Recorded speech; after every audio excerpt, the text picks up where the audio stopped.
Friday, January 8th, 2010. Coroner's office investigates death of 2 children. StatsCan releases latest job numbers. And in sports, Anderson Raiders host senior boys tournament.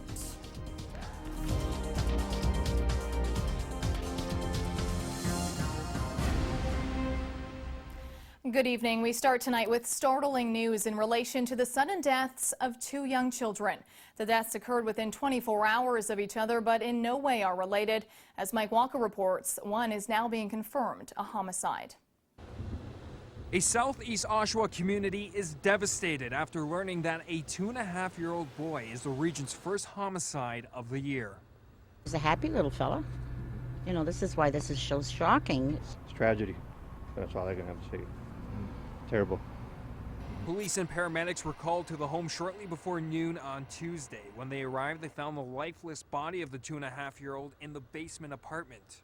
It's just sickening. That's sickening to hear something like a young child, innocent child being killed like that.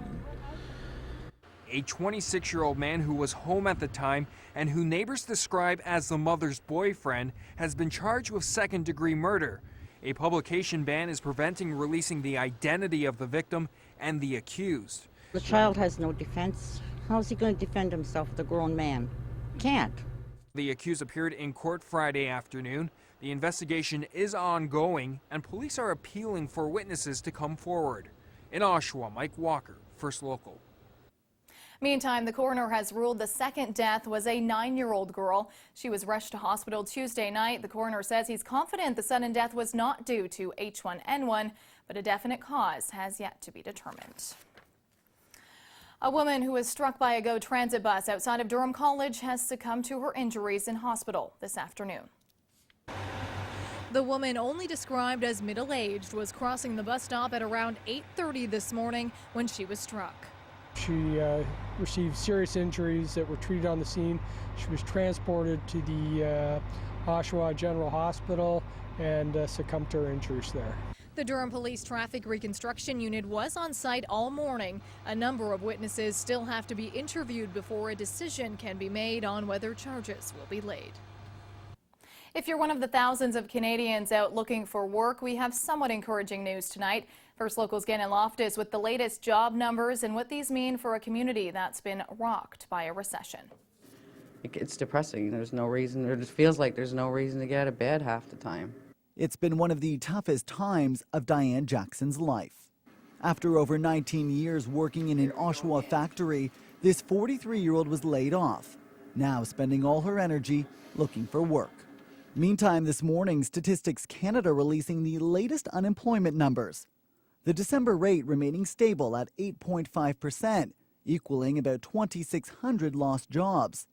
Although economists had expected 20,000 new jobs to be created, the good news is December's numbers are on par with November. Now, although the numbers may look promising and job boards like this are full of postings, people here at this employment center say times are still tough. There's not a lot of jobs out there. The jobs that are out there are minimum wage jobs, and you're competing with so many different people for that one job. Competition is tough. The CAW Employment Center knows this all too well. We have seen an increase, and I know there's a lot of talk about new jobs in the community and all that, and things are going well for General Motors. Well, the laid off workers haven't seen the benefits of that yet, and we're hoping down the road it does. But right now we're seeing a dramatic increase in the business here. Just seems like a roller coaster ride that's never ending. This bumpy ride that Jackson talks about may be slowing down and looking up. The CAW says they've sealed the deal with General Motors, who will now be using outside companies to make supplier parts inside their Oshawa plant. And this means one thing: jobs. It's got huge potential to get very, very large. As you know, 5 million square feet, that's a big plant.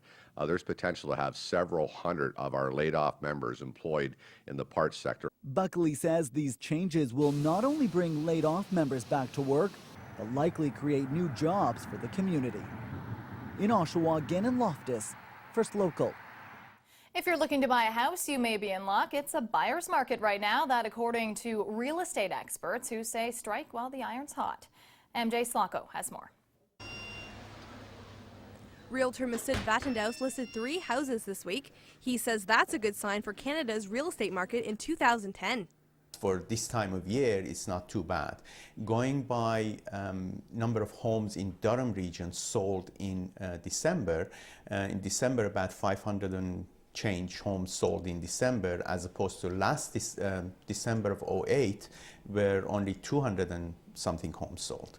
So that gives us an indication that if December was that busy, it's going to obviously follow on to this year.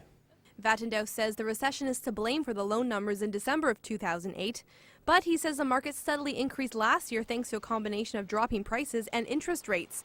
And that tells him the economy is on the mend. And right now, at least, it's a buyer's market. The average prices for all of Durham in December was $289,000. But depending on the area and the type of home, it obviously makes a big difference. So what's his advice for people thinking of buying? I would say don't wait, because the main thing is the interest rates, and they can't go any lower, but they will definitely be going higher. Prices are also expected to rise, so realtors say it may not be a buyer's market for too much longer. In Newcastle, MJ Slocco, First Local. So what about you? Are you planning to buy a house in 2010? That's our Rogers TV Public Opinion web poll question for Friday. Log on to www.rogerstv.com and select Durham Region to access the web poll.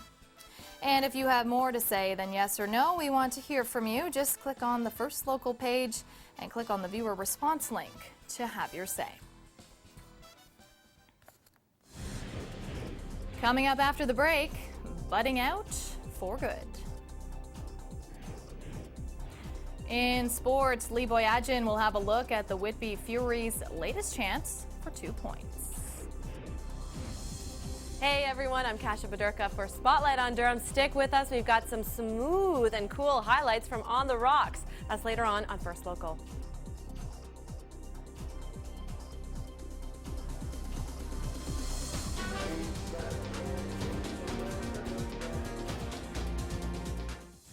To contact the First Local newsroom, call 905-436-4155 or send your email to firstlocaldurham@rci.rogers.com.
Budding out is one of the most common New Year's resolutions and perhaps one of the most difficult ones to keep. But there is help out there. Hypnotherapy is a different approach that might help you kick the habit for good.